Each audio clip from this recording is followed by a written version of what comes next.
Once upon a time, in a quiet town surrounded by wide fields and old roads, there lived a young man named Daniel. Everyone in the village admired him because he was always moving, always busy, always chasing something.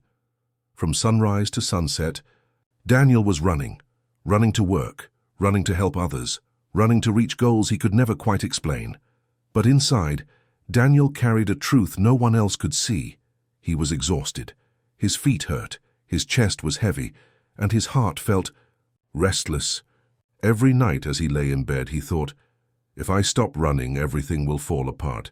He believed that if he didn't keep moving, he would disappoint others, lose opportunities, and be forgotten.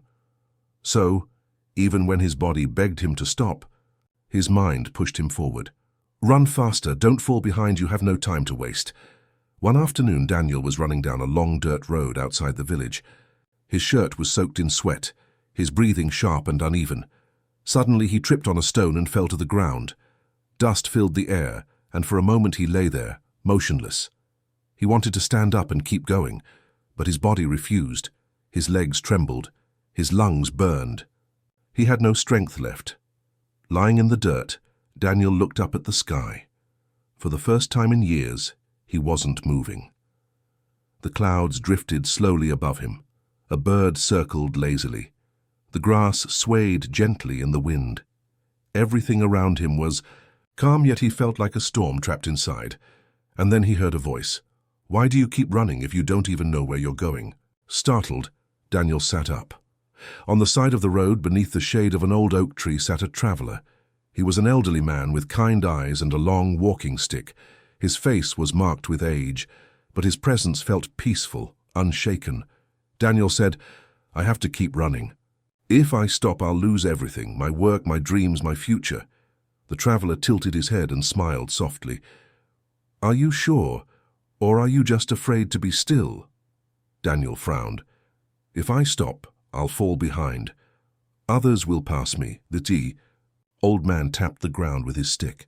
Look around. Who is chasing you? Who is running beside you? The only person you are competing with is the shadow you created in your mind. Daniel was silent. The old man stood and handed Daniel a small stone, smooth and round.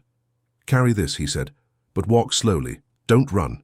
Take each step with care until you reach the end of the road. Only then will you see the truth.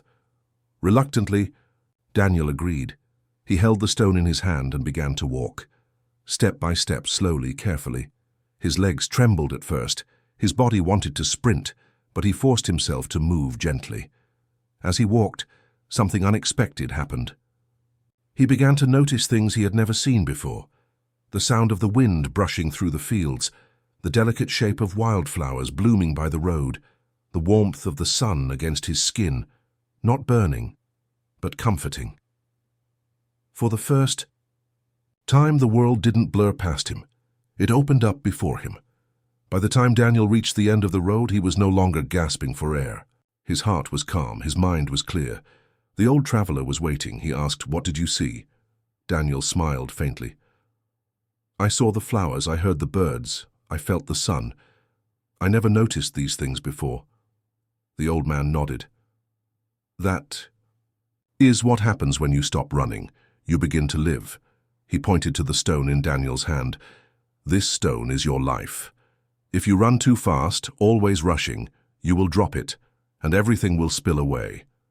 But if you walk steadily, with presence, you will carry it safely, and you will see beauty along the way. Daniel felt tears in his eyes.